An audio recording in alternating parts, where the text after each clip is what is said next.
তিনি ছিলেন নিউজিল্যান্ড ক্রিকেটের একজন নির্ভরযোগ্য ব্যাটসম্যান এবং পরে এক যুগান্তকারী কোচ। মাঠে ধৈর্য, নেতৃত্ব এবং কৌশল সবই তার পরিচয়। তিনি হলেন জন রাইট। 1954 সালের 5 মার্চ হ্যামিল্টন, নিউজিল্যান্ডে জন্মগ্রহণ করেন জন রাইট। ছোটবেলা থেকেই ক্রিকেট ছিল তার জীবনের অংশ। স্কুল এবং স্থানীয় ক্লাব ক্রিকেট থেকে উঠে তিনি জাতীয় দলের দরজায় পৌঁছান। 1978 সালে আন্তর্জাতিক ক্রিকেটে অভিষেক। টেস্টে 72 ম্যাচে 4,554 রান এবং ওয়ানডেতে 3,940 রান, এক অসাধারণ রেকর্ড। তার ব্যাটিং ধৈর্যশীল, দলের জন্য আত্মবিশ্বাস এবং স্থিতিশীলতা বজায় রাখত। কঠিন পরিস্থিতিতেও তিনি দলের জন্য দায়িত্বপূর্ণ ইনিংস খেলতেন।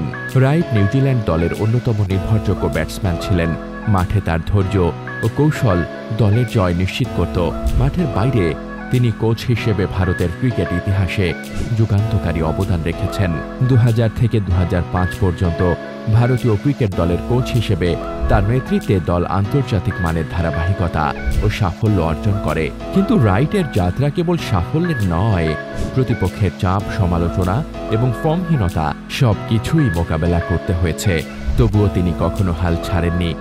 মাঠের বাইরে জন রাইট ছিলেন একজন শান্তিপ্রিয়, পরিবারপ্রেমী। অবসর নেওয়ার পর রাইট যুব ক্রিকেটারদের প্রশিক্ষণ, কোচিং এবং ক্রিকেট বিশ্লেষণে নিজেকে নিয়োজিত করেছেন।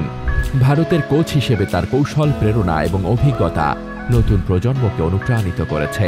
জন রাইট শুধু একজন ক্রিকেটার নন, তিনি নিউজিল্যান্ড এবং ভারতের ক্রিকেট ইতিহাসের একজন কিংবদন্তি, একজন খেলোয়াড় ও কোচ যিনি দলের জন্য স্থিতিশীলতা, নেতৃত্ব এবং নতুন প্রজন্মকে অনুপ্রেরণা দিয়েছেন।